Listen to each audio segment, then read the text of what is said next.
YouTube. So I'm back for my video number 3 in my Get to Know Me series. I thought I would do my teen stillbirth story now. As you can imagine, my teen stillbirth story is really difficult for me. What I forgot to say in my last video is that my husband was 20 when we got married. I was 19, so we were still very young. When my husband is not my oldest daughter's dad. She was 2 at the time.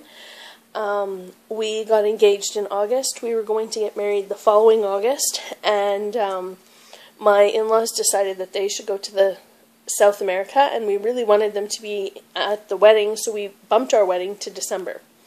In the background, that was my cat, Miss Muffin. She feels the need to be everywhere I am at all times. Right now she's sitting on the arm of the sofa. At some point she's probably going to stick her face in the camera. That's what she does. Anyways, so because my in-laws were going to go back to South America, we decided to get married in December rather than wait for August. And as it turned out, that was probably the best option. Because I don't know if I could have handled having a wedding the following August. Anyhow, we got married, or we got engaged in August. We found out that we were expecting around Thanksgiving, which in Canada, where I am, is in October. And so we found out we were expecting then. And it was a shock because we intended to have a baby as soon as we got married. But we intended to wait until we got married. But that's not how it worked out. So we got pregnant. We found out that we were expecting July the 1st. 1998 would be his expected date of arrival. We were thrilled. Absolutely thrilled. We wanted our children to be close in age. We already had a 2-year-old daughter. We did not want there to be like 5, 6, 7 years between them. We wanted them to have a brother-sister relationship, or a sister-sister, whatever relationship. We wanted them to be siblings. So we were thrilled. My husband was not available for me to talk to the morning that I found out that I did a home pregnancy test. So I called my best friend. I told her, I'm scared. I don't think this pregnancy is going to last. Little backstory, my mom has an easy time getting pregnant, has a hard time staying pregnant. My mom has miscarried 4 children, all around 16 weeks. I know that it was really hard for her. And so when my first 3 months went by without too many glitches, I did have morning sickness really bad, and I had stomach flu on top of morning sickness. I remember laying in the bathroom in front of the toilet because I was so sick. I couldn't do anything else. I was working full time. I had a 2-year-old daughter. I was planning a wedding. It was not a fun time. But anyways, we made it through that. Everything's fine. We went for our 19-week ultrasound. He looked good on the ultrasound, but at one stage his head was measuring larger than his body, and so we had to go for an assessment. We went in for the assessment. I was scared because, you never know when something could go wrong. You can't see inside your belly.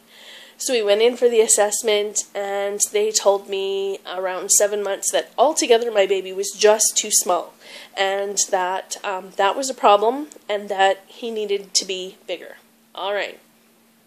So I went back for another assessment the week after. Everything was fine. I had a perfect little baby in there. I did not find out if it was boy or girl. My husband was not with me when I went in for the assessment. My brother was there for one of them, and so he got to see him, but we did not find out if it was a boy or girl. We wanted it to be a surprise. So we, and it wasn't something you did. It just wasn't something that everybody did like it is now. most of the time you waited. When my daughter was born, I did not know that she was a girl before she was born. We found out when she was born that she was a girl. And so after that, smooth sailing. Everything was completely fine. I was so tired of being pregnant. I did everything to try to induce labor. I walked stairs. Didn't work. I walked probably 2.5 miles at a fast pace. Didn't work. I went to my mom's house and weeded her garden. She lives on 5.5 acres. Her garden is probably a good 1.5 acres. I weeded it with a garden hoe. I got on my hands and knees and crawled through that dirt. I did everything I needed to do to try to get that baby out. Didn't work. What I haven't told you yet is that June 28th is my dad's birthday. I tried so hard to go into labor that weekend. It just did not work. I really wanted this baby to be born on my dad's birthday. In hindsight, I'm glad that it didn't happen that way, but I so wanted it. I mowed my parents' lawn, again, probably 2 acres with a push mower. I did absolutely everything except castor oil. At one point, my mom said to me, "Why don't you drink some castor oil?" And I looked at her and I said, "You know, Mom, I want to have a baby, not make myself sick." Nothing I tried worked. All right, so June 28th was a Sunday. We went to my parents' place. I believe that was the day that I mowed the grass. And my baby was a mover. He moved, he kicked, he punched, he hit, you name it. I always joked that he would be born with black and blue fists, because if I was doing the dishes, if you can hear the Merry Christmas, it's my phone, but I'm not going to get it. I love Christmas, and so that's my ringtone all year round. Anyway, I always joked that he would be a black and blue when he came out, because he would punch the counter as I was doing dishes. He would kick the table if I leaned on the table. My husband desperately wanted to feel him move and never got the opportunity. One night I'm lying in bed and I looked at him and I said, "Give me your hand." And he gives me his hand and I put it on one side of my stomach. And this kid is kicking so hard that you would think he was coming out of there. And I looked at him and I said, "Now give me your other hand." So he gives me his other hand and I put it on the other side of my stomach. And he was also punching. And my husband's like, "What is he doing in there?" And I said, I think he thinks he's got to kick and punch his way out, because that's what he would do.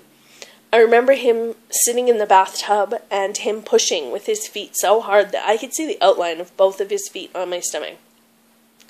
It was amazing, and I'm so glad that he did that and that I have these memories, because I don't have anything else. So fast forward, June 28th, we go to my parents' house, nothing. All night, June 28th, that child kicked and punched and rolled and hit, and I would get up at night and I would pace my apartment and I would rub my belly and I would talk to him in hopes of getting him to settle. Eventually, he settled. I remember him just stopping. And I remember thinking, it was like 2 o'clock in the morning, we'd had a busy day, I had a 2-year-old, and I remember thinking, that was a little weird how he just stopped like that. I'll have to talk to the doctor about it. I had a doctor's appointment Tuesday morning. I'll have to talk to the doctor about it. All right. And so I went to sleep, brushed it off, went to sleep. And so the next day, I do not remember him moving again after that. I do not remember it, but I was so young, and I had a 2-year-old that I was busy. And so I don't remember him moving. But around 6 o'clock, I laid down on the sofa and had a nap, a little, snooze, probably 5:30ish. 6 o'clock, I wake up, and I get up, and I go to the bathroom, and I'm like, whatever, do my thing, come back out. A few minutes later, I have to go again, and I'm thinking, okay, this is, really weird. So go again, come back out. A few minutes later, gotta go again, and I'm thinking, okay, something is definitely going on, because this is weird. Then my daughter needs to go to the bathroom. I bend down to help her, pull up her pants and whatever else, and I feel a little gush, and I'm thinking, oh no. So I say to my husband, I'm like, listen, I think my water just broke. We need to go to the hospital. I'm going to call people. Like, we got to get going. And he looks at me and he says, okay, I'm just going to finish cleaning out the van. So he cleans out the car. Sorry, it was a car, not a van. Cleans out the car. All of a sudden, he comes bolting into the house and he says, did you say your water just broke? And I just looked at him and I said, yes, I think my water just broke. And I said, and I'm going to call my mom. So, you know, we have a few minutes. Just relax. I think I'm going to cut it off right here and do a second video because I'm already at 10 minutes and I don't want it to go crazy nuts. So, I'll be right back.